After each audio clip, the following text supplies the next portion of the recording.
사랑해 주님, 이 밤에도 말씀을 통하여 우리를 찾아오심으로 우리 인생이 새로워지게 해 주시옵소서. 예수 그리스도 이름으로 기도합니다. 아멘. 올밤에 주시는 말씀을 찾아서 교독으로 봉독하도록 하겠습니다. 신약성경 빌립보서 4장 11절로 13절의 말씀입니다. 빌립보서 4장 11절로 13절 말씀을 읽을 때 제가 먼저 빌립보서 4장 11절의 말씀을 읽겠습니다. 내가 궁핍함으로 말하는 것이 아니니라. 어떠한 형편에든지 나는 자족하기를 배웠노니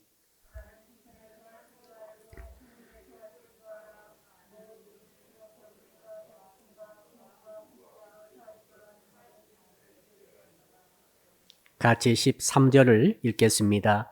내게 능력 주신 자 안에서 내가 모든 것을 할 수 있느니라. 아멘. 올밤에 주시는 말씀의 제목 우리 같이 한번 따라하겠습니다. 브랜드를 넘어서는 예수 생명 신앙을 가집시다. 옆 사람 인사할까요? 브랜드를 잘 고릅시다. 우리는 브랜드를 참 좋아합니다. 냉장고를 살 때에, 세탁기 살 때에, 혹은 TV를 살 때 여러분 어떤 것을 고르십니까? 색깔을 보고, 모양을 보고, 디자인 보고, 혹은 값이 더 비싼가 싼가를 보고 고릅니까? 그렇지 않습니다. 브랜드를 먼저 고르는 거예요. LG를 살 것인지, 삼성을 살 것인지, 핸드폰 살 때도 말이죠. 중국제도 있죠. 화웨이를 살 것인지, 아이폰을 살 것인지, 갤럭시를 살 것인지, 폴드폰을 살 것인지, 먼저 브랜드를 보고 나서 정한 그 다음에 색깔도 보고, 디자인도 보고, 값도 보는 것이죠. 왜 그런가 하면은 브랜드를 우리가 믿기 때문에 그렇습니다. 브랜드에 신뢰가 쌓여 있어요. 저 브랜드 사면은 틀림없다. 저 브랜드 사면은 후회하지 않는다. 저 브랜드 사면은 저 브랜드 평생 동안은 성능이 보장된다. 이런 믿음이 나도 모르게 우리 속에 들어와 있는 것 같습니다. 그래서 브랜드 우리는 너무 좋아합니다. 그런데 오늘 주님께서 말씀하십니다. 야, 너희들이 예수 믿는 것은 브랜드가 좋아서가 아니라고 말씀하시는 거예요. 왜 그렇습니까? 이렇게 제가 질문해 보니까 주께서 이렇게 말씀하시는 것 같습니다. 오늘 기록된 말씀 통해서 뭐라고 말씀하시는가 하면 네가 예수 믿는 것은 더 잘 살기 위해서 믿는 게 아니라는 거예요. 더 효과를 보기 위해서 믿는 게 아니라는 거죠. 네가 예수 믿는 것은 예수 믿는 것이 브랜드이기 때문이 아니라는 거예요. 네가 예수 믿는 것은 네가 다른 종교, 불교를 믿지 않고 회교를 믿지 않고 다른 유교를 믿지 않고 네가 특별히 예수를 믿는 것은 더 좋기 때문이 아니고 바로 생명을 얻기 때문이라고 말씀하시는 거죠. 너무 큰 차이가 있어요. 성능이 좋아서 예수 믿는 것 아닙니다. 우리 인생에 도움받기 위해서 예수 믿는 것 사실은 아닙니다. 우리 인생 더 행복하기 위해서 예수 믿는 것 아닙니다. 우리 인생에 더 복되게 하기 위해서 예수 믿는 것은 사실은 아니에요. 제가 생각해 보니까 내가 예수 믿는 이유가 한 가지 있었습니다. 그것은 천국 가기 때문에 예수 믿는 것 같아요. 예수 믿으면 천국 가고 예수 안 믿으면 지옥 가기 때문에 나는 예수를 믿을 수밖에 없습니다. 여러분도 그렇죠? 예수 믿으면 영생 얻고 예수 안 믿으면 영멸 얻기 때문에 예수를 믿을 수밖에 없는 거죠. 예수 믿으면은 말이죠. 구원 얻고 예수 믿지 않으면은 멸망에 떨어지기 때문에 우리는 예수 믿을 수밖에 없는 것이죠. 자, 그러니까 예수 믿는 것은 좋기 위해서, 성능이 좋기 위해서, 더 복되게 하기 위해서, 행복하기 위해서 믿는 거라기보다는 생명의 문제인 거죠. 한번 따라합시다. 생명이 제일로 중요합니다. 사느냐 죽느냐의 문제예요. 사느냐 죽느냐는 어떤 물건이 더 좋은 거가 중요한 게 아닙니다. 살 수 있는 쪽을 무조건 선택해야 되는 거예요. 아무리 값이 좋고 아무리 성능이 좋고 아무리 아름답고 아무리 사람이 다 알아줘도 생명이 없으면은 그건 던져버려야 되는 것이죠. 아주 위험합니다. 그건 더 위험합니다. 차라리 내가 불편하고 차라리 이것 때문에 내가 참 억울하기도 하고 불편하기도 하고 손해보는 것 같기도 하고 참 화도 나고 이런 물건이 오히려 더 좋을 수도 있어요. 이 물건을 선택했더니 이 종교를 선택했더니 너무 좋더라. 아주 위험해요. 이거. 그래 놓고 생명은 없는 거죠. 아, 이런 식으로 예수 믿었더니 너무 좋더라. 이거 잘 생각해 봐야 돼요. 자, 내가 예수 믿는 것은 생명 때문에 믿는 것이지 브랜드가 좋아서라가 아니라는 사실을 오늘 주께서 우리에게 말씀하십니다. 조금 생소한 제목입니다만은 자, 그래서 제가 주님께 여쭤보는 게 있어요. 주님, 우리가 정말 이렇게 눈에 보이는 브랜드를 넘어서서 생명을 얻는 그런 신앙을 가지려면은 예수 생명 신앙 가지려면은 어떻게 해야 됩니까 했더니 오늘 본문에서 빌립보서에서 쫙 말씀하고 계시는데 시간 관계상 1절부터 보지 못하고 11절, 12절, 13절만 보았어요. 그러나 1절부터 13절까지 쭉 보니까 공통적으로 나와 있는 단어가 있었습니다. 한번 따라 할까요? 주 안에서. 이 주 안에서란 말이 무려 6번이나 계속 나옵니다. 아, 그렇구나. 예수 생명 얻으려면은 어떻게 해야 됩니까? 첫 번째는 뭐냐면 내가 주 안에 있어야 합니다. 한번 따라 합시다. 주 안에 있어야 합니다. 주 밖에 있을 수도 있다는 거죠. 주 밖에 있고 주 안에 있는 것은 너무너무 큰 차이가 있습니다. 주 안에 있을 때 생명이 있고 주 밖에 있으면 생명이 없다는 거죠. 같이 교회 다닙니다. 어떤 분은 주 안에서 교회 다니고 어떤 분은 주 밖에서 교회 다닐 수도 있다는 거예요. 어떤 분은 주 안에서 말씀을 듣고 주 안에서 찬양하고 주 안에서 기도하고 이런 분들은 생명이 있는 거죠. 우리가 매주 예배 드리지 않습니까? 우리 매번 금요 심야 기도하지 않습니까? 저는 성도 여러분들이 주 안에서 심야 기도에 임하시기를 주님으로 축복합니다. 기도 한마디 하더라도 주 안에서 기도할 때 생명 역사가 있는 것이죠. 그러나 오늘 말씀 자세히 읽어보니까 주 안에 자꾸 있으라고 말씀하시는 거 보니까 너 주 안에서 있어라, 주 안에서 서라, 주 안에서 기뻐하라, 주 안에서 기도하고 주 안에서 내게 모든 걸 맡기라 계속 이렇게 말씀하는 거 보니까 아, 주 밖에 있을 수도 있겠구나.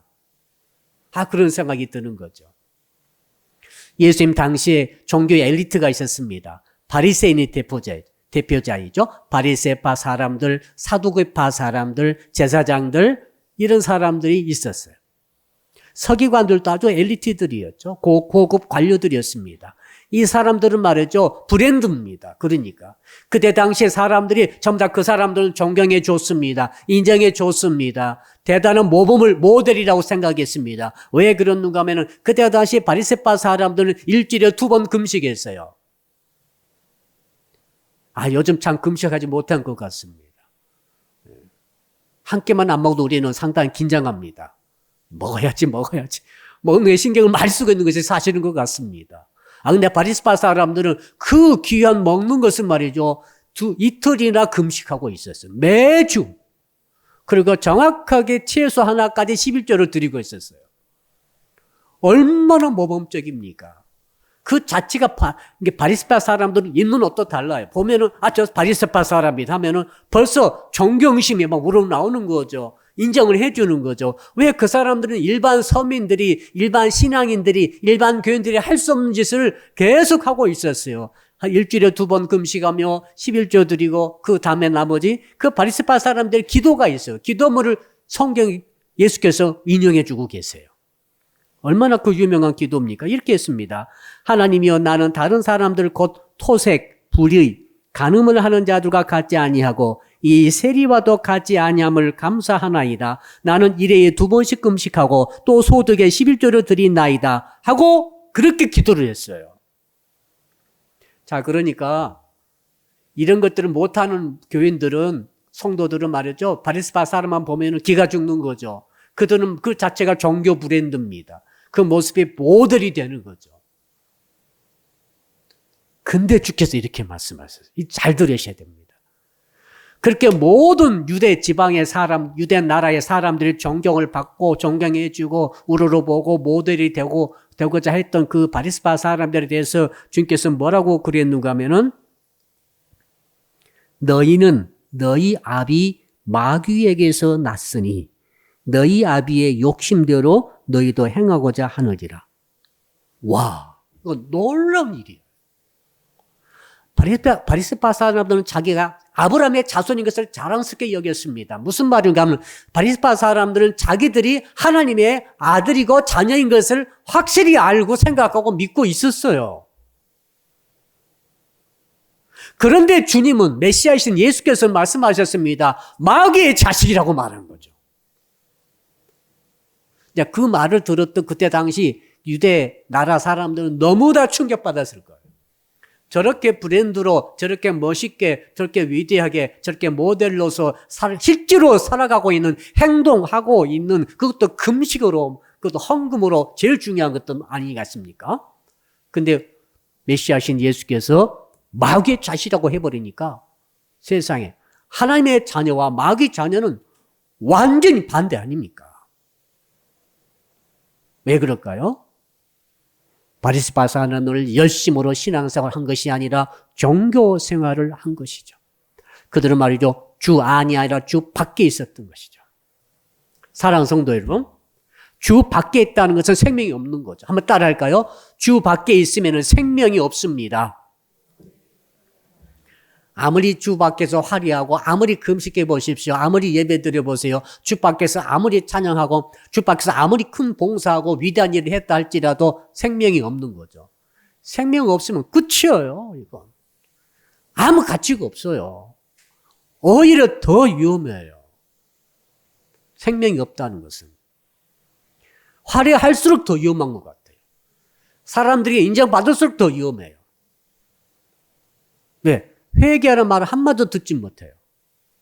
왜? 너무 잘하니까. 교회에서 너무 모범이 되는 거예요. 너무 한 번도 봉사, 예배, 기도, 헌금, 섬기는 거 빠진 게 하나도 없는데 만약에 예를 드는 것입니다. 만에 하나 주 밖에서 그런다고 한다면 얼마나 이게 고통스러운 문제가 빚어지는지 모릅니다.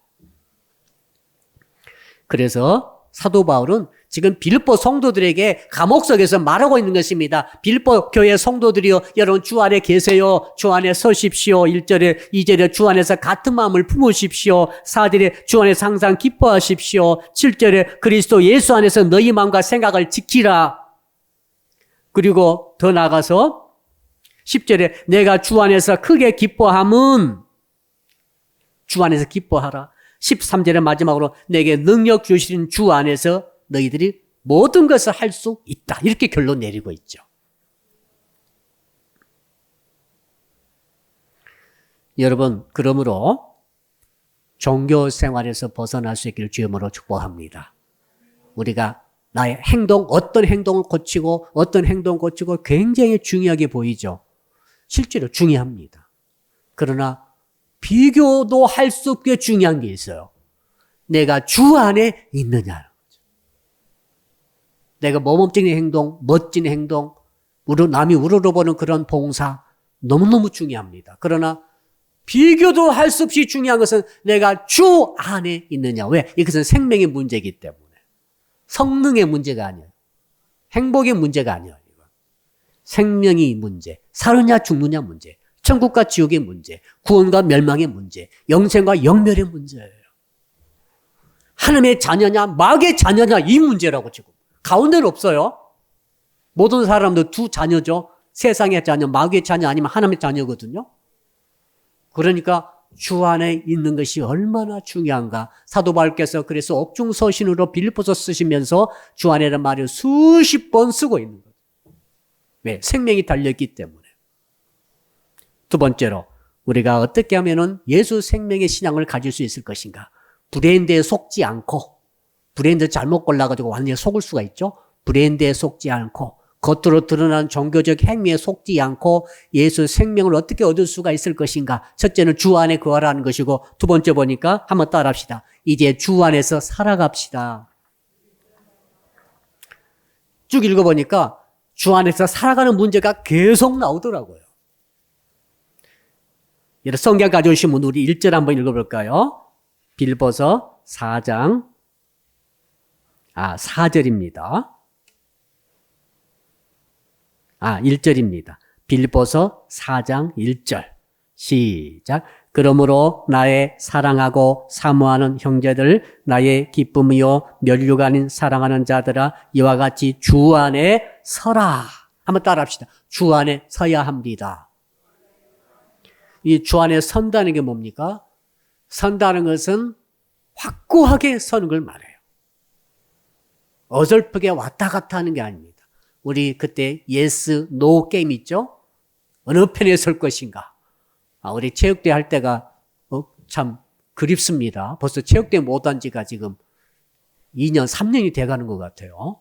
그래도 1년에 한 번씩은 체육대 하면서 예스, 노 게임도 하면서 여기 설 것인가, 여기에 설 것인가. 생명이 결정되는 그 문제 게임 할 때마다 느낀 게 있었죠. 야, 예수 믿는 것은 참 중요하구나. 선택이 중요하다. 선다는 것은 무슨 뜻인가 하면 예수 영역 안에 확고하게 나를 선다는 걸 말하죠. 이걸 다시 달리 바꾸면은 예수님을 바라보는 거예요. 바라보는 게 중요합니다. 똑같이 살아가잖아요. 똑같이 교회 다닙니다. 근데 뭘 바라보는 것은 다른 거죠. 오늘 우리 찬양팀이 또 우리 전상용 집사님께서 이제 오늘 투입이 되셨어요. 너무 또 반갑고, 감사했습니다. 오늘 또 가족에 또 문제가 있었음에도 불구하고, 찬양 헌신하신 모습 보니까 감동받았습니다. 자, 우리 이 찬양팀이 찬양 열심히 하실 때 우리는 주님을 바라보는 거죠. 집사님 오늘 옷이 어때? 집사님 얼굴이 어때? 오늘 목소리가 그러네? 이게 안 됩니다, 이게 안 되는 거죠. 생명이 없는 거예요. 주님을 바라보는 거죠. 예배 때도 목사를 쳐다보고, 목사님 넥타이 오늘 어때요? 이것보다는, 그럴 수도 있죠. 이게 나쁜 게 아닙니다. 그러나 그럴 수도 있지만, 정말 주께서 원하시는 말씀의 뜻, 사도 바울의 뜻은 뭐냐면, 주 안에 서라, 확고하게 주님을 바라보라. 그런 뜻이죠. 옛날 어떤 마을에, 철다리가 하나 있었어요. 철다리가 기차가 다니지 않은 채 수십 년 지나다 보니까 철다리들이 다 녹아가지고 사가가지고 구멍이 꿍꿍 뚫어져 있는데 애들이 거기로 걸어가는 거죠, 이제. 애들이니까. 가끔 가다가 아이들이 떨어진대요, 거기서. 왜요? 밑을 쳐다보면 두려움이 와가지고 이상합니다. 쳐다보면 들어오니까 더 안 가야 되잖아요. 근데 빠지는 거예요. 이거 진짜. 여러분, 두려운 거 바라보지 마세요. 난 망하면 어떨까, 망하는 거예요. 그리 끌려가요. 내가 쳐다보면 끌려가는 수가 있어요. 내가 저 병 걸리면 어떨까, 그렇게 하지 마세요. 확고하게 믿음으로 대처하시기 바랍니다. 그걸 두려운 것을 쳐다보면 두려움에 빠지죠. 자, 그러니까 그 아이들이 걸어가다가 밑을 보지 않고 그냥 가면은 안 빠지고 갈 수 있는데 아이들이 자꾸 밑을 쳐다보는 거죠. 어지러워져가지고 떨어져 다친다는 거죠. 근데 한 아이는 너무 아이가 아무튼 몸매가 그래요.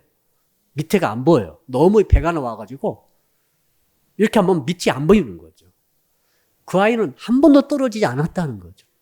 밑을 볼 수가 없는 거죠.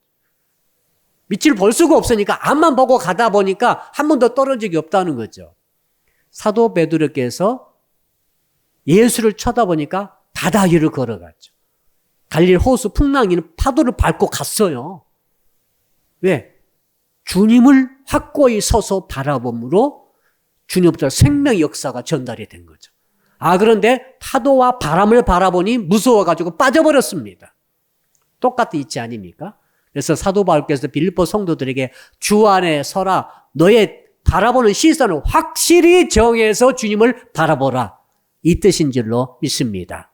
그러므로 사랑하는 성도 여러분, 여러분들이 예수 생명의 신앙을 얻어가지고 본인은 브랜드의 이것들에 속지 않고 승리하시려면 주 안에 서서 주님을 확실히 쳐다보기를 축복합니다. 언제 어디서 어떤 상황 속에서도 예수 그리스도를 쳐다볼 이 시선이 흔들리지 않기를 축복합니다. 자, 두 번째로 한번 따라합시다. 예수 생명으로 살아가려면 주 안에서 기뻐해야 합니다. 오늘 본문 보니까 기뻐하는 말들이 많이 나와 있습니다.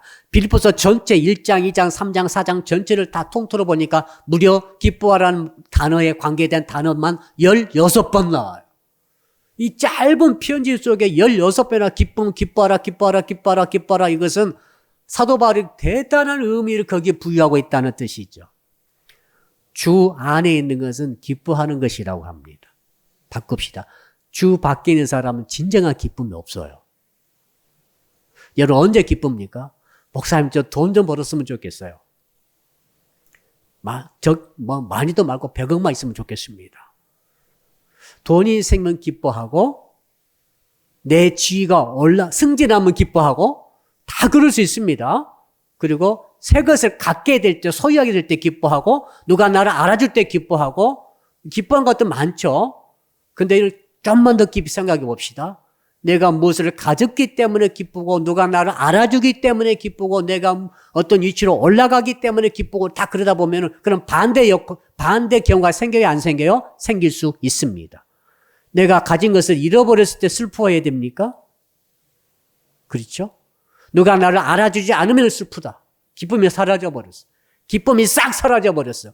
생각해보니까 낮에 누구를 만났는데 나를 알아주지 않는 것 같아. 갑자기 마음이 슬퍼지고 마음이 어두워져 버렸대요. 굉장히 문제가 있죠. 누가 나를 알아주고 누가 나에게 참 좋은 것을 주고 내가 뭘 많이 갖고 소유하고 내 지위가 올라가고 참 그럴 때만 기뻐하신 분들은 반대 경우 나오면은 슬퍼하게 됩니다. 우울해지게 됩니다. 낙심하게 됩니다. 절망하게 되죠. 이거 막을 수가 없어요. 그래서 뭐라고 하셨노? 사도 바울이 뭐라고 하시는가 하면 한번 따라할까요? 주 안에서 기뻐합시다. 그러니까 주님 안에만 있는 것으로 기뻐할 수 있으면 이 사람은 정말로 대단한 신앙이죠. 그러면 저분은 뭐 가진 것도 없고 돈도 벌지도 못하고 부자도 아니고 가난하며 누가 알아주지도 않고 정말 아무것도 없는 것 같은 위치에 살면서도 왜 저렇게 기뻐할까? 주 안에 있는 것으로 충분히 기뻐하고 기쁨을 누리기 때문에 기뻐한다는 것이죠. 그 사람은 예수 생명 신앙을 가졌구나. 아멘. 근데 어떤 누가 알아주지 않으니까 기뻐하다가 기쁨이 없어져 버렸대. 좀 문제가 있죠? 어쩔 때는 이 성도가 참 칭찬해주고 이 성도가 칭찬해주고 목사님도 좋아하고 막 그럴 때가 있었어요. 그때는 너무너무 기뻤대요. 다 기쁘죠? 근데 어쩔 때는, 집사님도 보는 척 마는 척 하는 것 같아요. 자기 느낌에. 알아주지도 않는 것 같고, 열심히 해도 누가 칭찬도 안 해주는 것 같고, 목사님까지도 칭찬 안 해주는 것 같고, 막 이런 거 쌓이다 보니까, 어느새 기쁨이, 교회 생활, 신앙 생활, 봉사 생활의 기쁨이 싹 없어져 버렸다. 그렇다면은 그 사람은 주 밖에 있었구나. 그렇다면 예수 생명이 없었구나. 그렇다면 브랜드에 막 속아 넘어가겠구나. 세상 브랜드에. 위험하죠, 이건. 왜 그런가 하면 가운데가 없기 때문에. 지옥 아니면 천국 아닙니까? 영생 아니면 영멸 아닙니까? 구원 아니면 멸망 아닙니까? 하나님의 자녀 아니면 마귀의 자녀 아닙니까, 지금? 세상에 그 모범적인 바리새파 사람들 향하여서 이 마귀의 자식들아 이렇게 하셨던 우리 주님의 말씀을 귀를 기울여야 돼요. 자, 그러므로 저는 성도 여러분들이 주 안에서 기뻐할 수 있기를 바랍니다. 이 주 안에서 기뻐하시려면 한번 따라 할까요? 관계 속에서 기쁨을 찾아야 합니다. 혼자 기뻐할 수 있죠. 조건부 기쁨들은 이건 나쁜 거 아닙니다. 저도 그렇죠. 병이 나았다 얼마나 기쁩니까? 돈을 갑자기 대박으로 벌었다 얼마나 기쁩니까? 내 자녀가 잘 됐다. 이건 너무너무 기쁜 거예요. 그런데 주께서는 어떻게 말씀하시는가 하면 네가 주 안에 있는 것으로 기뻐할 수 있느냐? 주 안에 있으면 말이죠. 돈 벌어도 기쁘고 돈 안 벌어도 기쁜 거예요. 아멘 안 나옵니까? 아멘. 주 안에 있잖아요. 주님 안에 있잖아요. 주 안에 있으면 누가 알아줘도 기쁘고 알아주지 않아도 기뻐요. 왜? 주님과의 관계. 이 관계 속에서 기쁨을 내가 찾는 거죠. 주님이 내게 축복해 주셔야만 기쁨이 되게 아니라 주님이 나에게 축복 안 해주셔도 주님이 내 주님이심으로 내가 주 안에 있으므로 하나님은 내 아버지가 되심으로 성령이 내 안에 계심으로 이 관계 속에서 주님과 관계 속에서 기쁨을 의미를 두고 찾는 사람들은 그 사람은 정말 저 사람은 생명의 신앙이 있구나. 예수 생명의 신앙이 그 사람이 있구나라고 우리가 인정할 수 있다는 거죠. 사도 바울께서 지금 어디 있습니까? 감옥 안에 있어요. 옥중서신 아닙니까? 얼마나 괴롭고 얼마나 많은 애로사항이 있겠고 얼마나 마음은 우울하고 얼마나 몸은 그 나이가 많이 드셨을 때 감옥에 가셨거든요. 60대 넘어서 감옥에 가셨어요. 옛날 60대는 지금 한 거의 90 될 거예요. 지금 건강날 따지면은 지금은 거의 대부분 90 이상 사시는 것 같아요. 근데 바울이 정말로 그 60 넘어서 노구를 이끌고 감옥 생활을 한다는 것은 정말로 괴로울 거예요. 그런데 주 안에서 기뻐하고 16번을 계속 하는 거죠. 기뻐하라, 기뻐하라. 바울이 안 기쁘면서 기뻐하라고 하셨을까요? 자기는 전혀 안 기뻐. 근데 억지로 기뻐하라, 기뻐하라. 김지사 기뻐해? 자기는 슬퍼 죽겠어. 이 집사 기뻐해?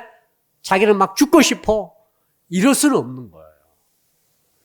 사도 바울이 감옥살이 하지만은 그러나 분명히 사도 바울 안에 기쁨이 있었던 것으로 저는 믿습니다. 그렇기 때문에 그 주님과 관계, 주 안에 있으니까 감옥 안에 있어도 기쁘다는 거예요, 지금.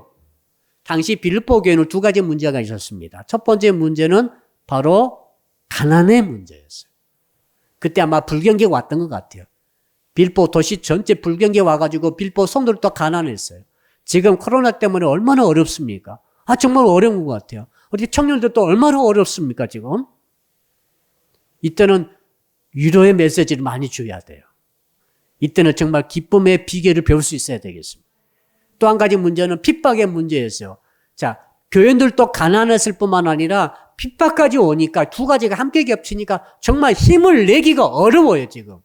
신앙생활 하실 때 일도 안 되고 몸도 아프고 누가 알아주지도 않고 막 이게 막 3개, 4개 욕만 하고 나를 핍박하고 직장에 가도 사업장에 가도 나를 괴롭히는 사람이 그렇게 많고 예수 믿는 것 때문에 핍박도 받고 이렇게 막 덮친격으로 막 겹치게 되면 어떤 일이 일어나면 기쁨을 잃어버려요. 주께서 그래서 오늘 밤 이 말씀 주신 것 같아요. 옆 사람 손잡고 그냥 입술로 이야기합시다. 당신 진짜 기뻐하기를 소원합니다. 저를 위해서 기도해 주실 때 목사님 건강하게 하시고 성령 충만 주시고 또 뭐가 있습니까? 설교도 더 잘하게 하시고 정말 잘 되게 하시고 다 그렇게 기도를 꼭 하셔야 돼요.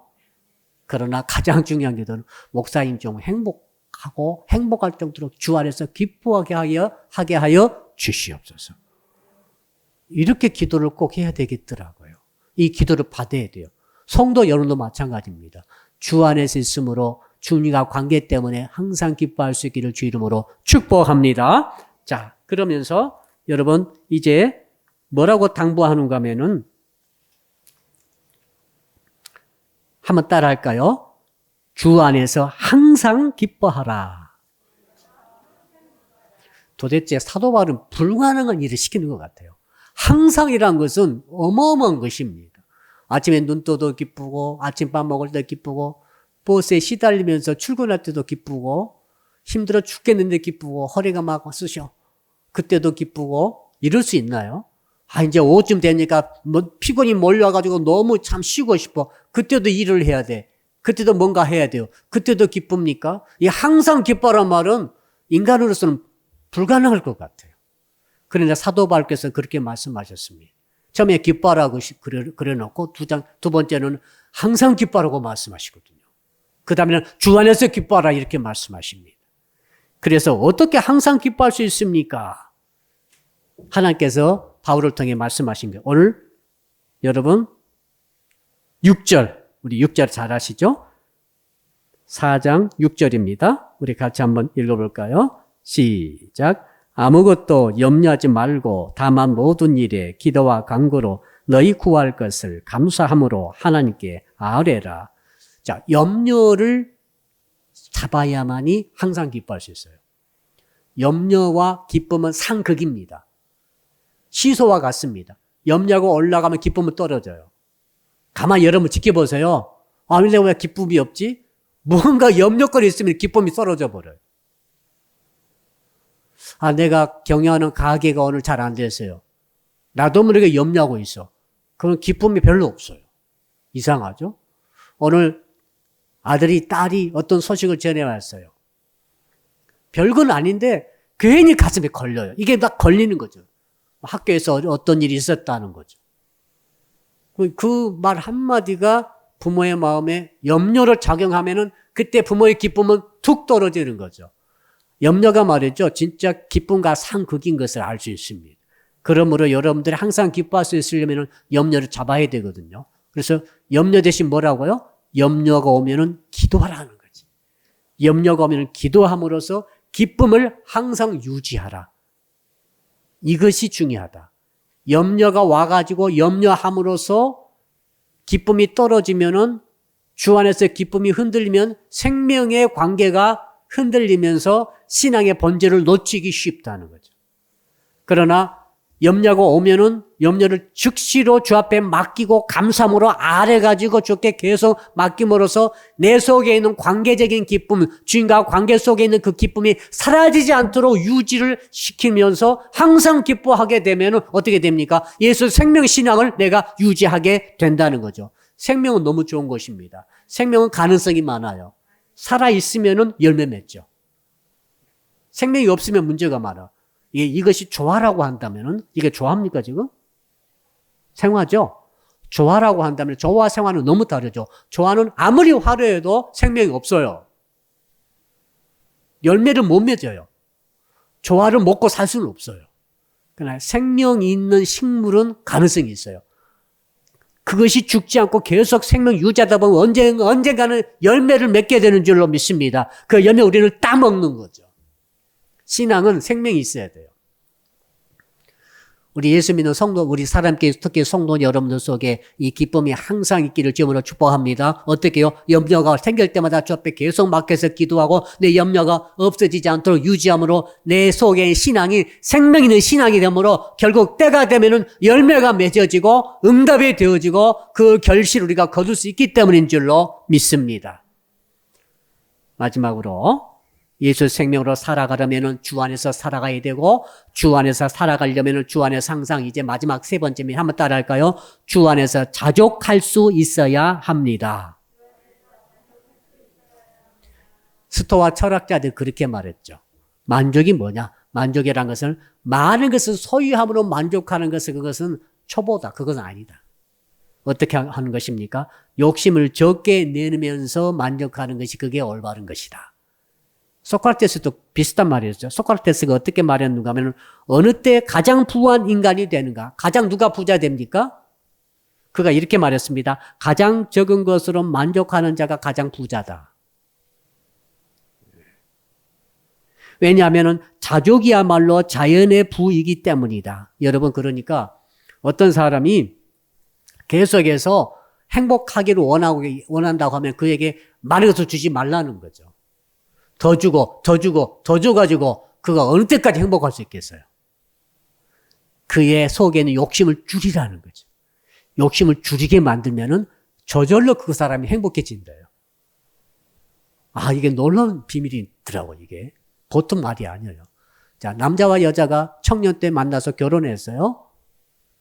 계속 만족할 수가 없어요. 어떻게 만족하고 행복하냐면은 상대에 대한 나의 눈을 낮추는 거죠. 계속 낮추면은 남편이 나중에는 살아있는 것만으로도 기쁘고 감사하죠. 남편이 이것도 안 해주고 이것도 안 해주고 이것도 안 해주고 돈도 안 벌어다 주고 뭐 옷도 안 사주고 어떻게 생각하다 보면은 남편을 못 살아요. 아내도 마찬가지죠. 자, 그러니까 나의 눈을 낮추는 거죠. 당신이 살아있기만 해도 감사합니다.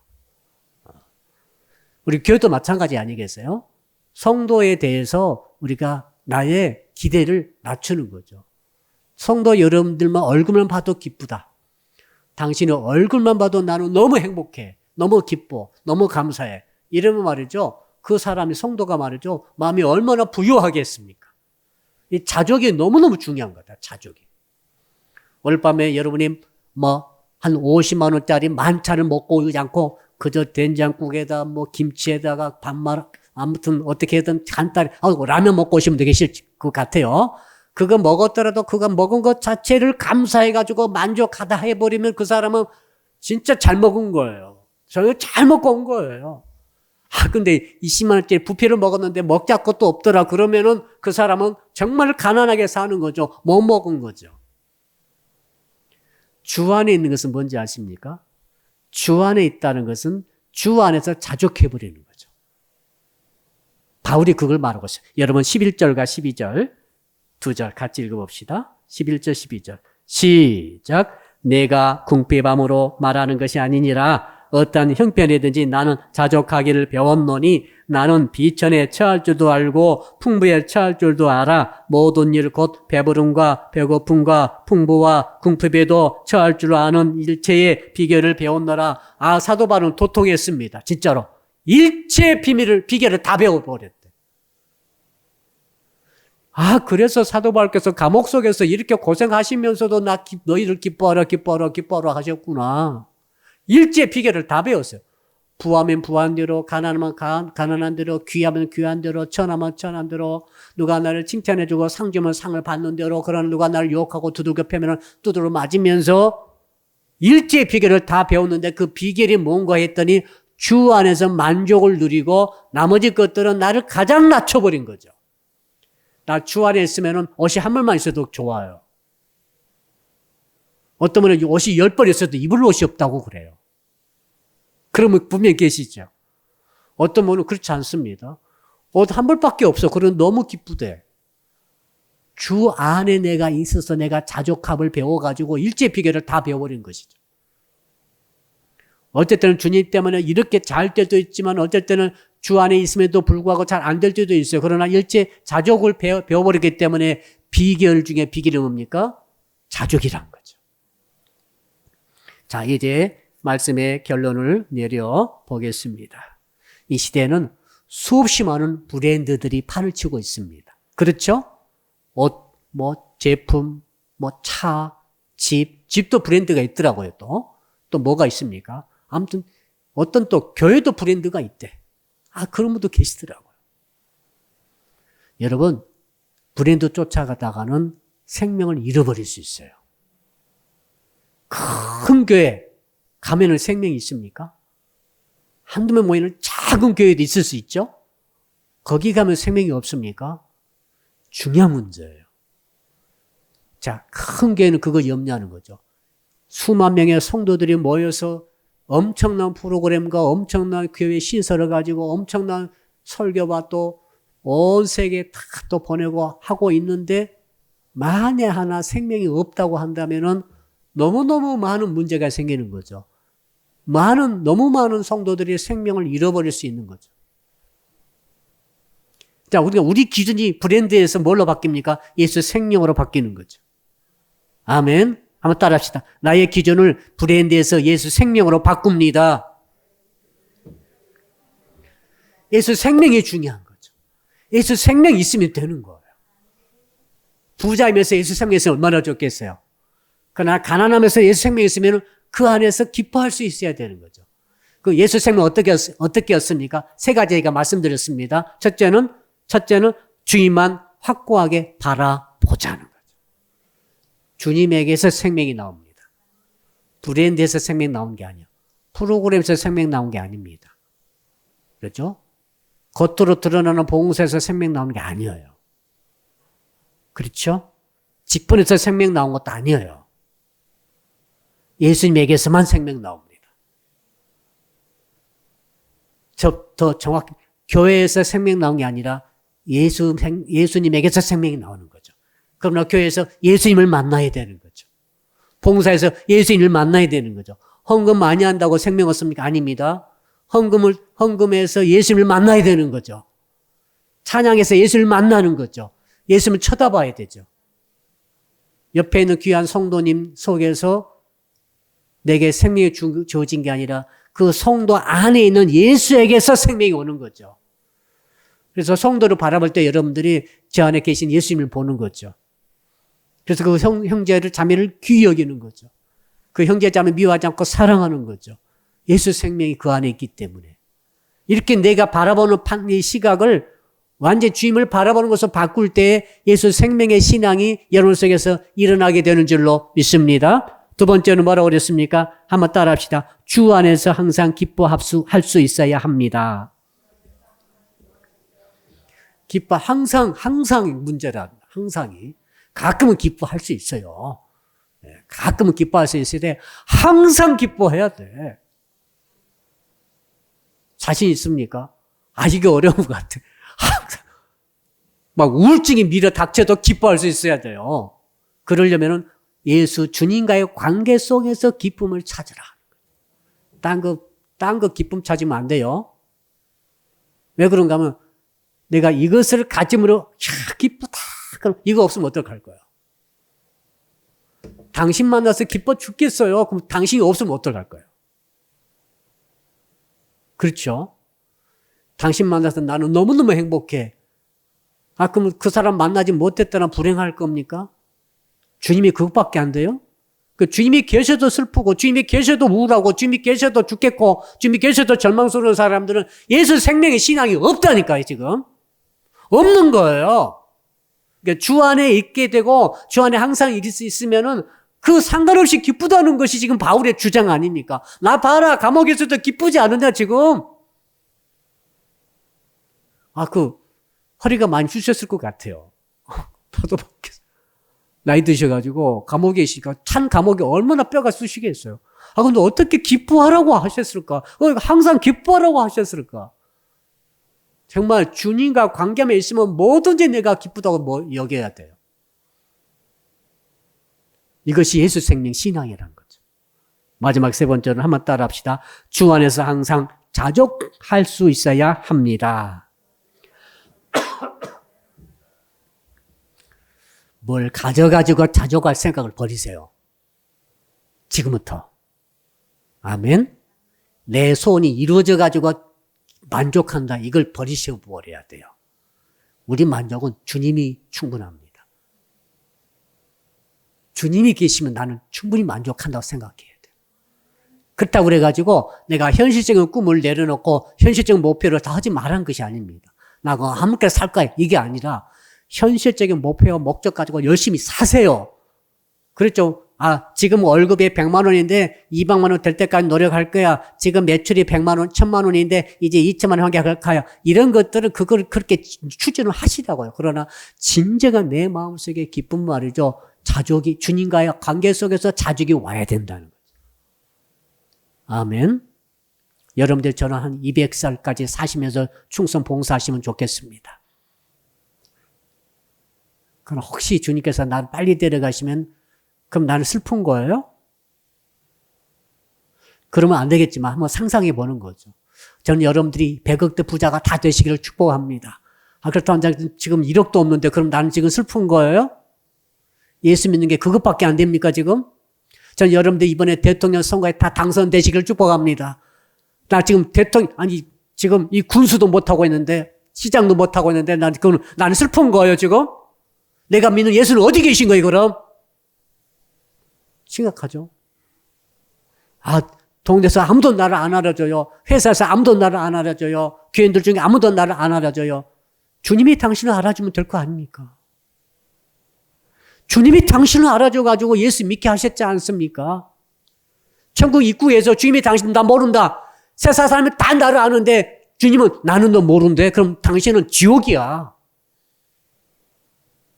그거 아니겠어요? 주님 한 분만으로 자족할 수 있는 믿음을 회복하셔서 예수 생명신앙으로 모든 드러나는 불행들을 이기시고 영생 얻기를 주 이름으로 축복합니다. 아멘. 성도 여러분 다 같이 두 손 높이 드시고 우리 주여 한번 부르면서 오늘 주신 말씀 여러분 우리는 불행들을 쫓아가는 게 아닙니다. 느려 보이는 것 쫓아가는 게 아닙니다. 생명은 성령에서 보이는 것에서 오는 것이 아닙니다. 예수님에게서만 생명이 오는 것입니다. 생명이 우리는 얻어야만 됩니다. 여러분 그러므로 예수 생명으로 얻는 길이 무엇입니까? 오늘 주신 말씀 붙들고 오직 예수 안에서 주 안에서 기뻐하며 주 안에 주를 오직 주님을 바라보며 주 안에서 자족하는 비결을 배움으로 우리가 참으로 예수 생명을 얻는 때 풍성이 얻는 역사가 있게 하여 주시옵소서. 말씀 붙들고 우리 한 10분만 같이 기도합니다. 주여 부릅니다. 주여 살아계신 주님, 이 시간 주님을 쳐다봅니다.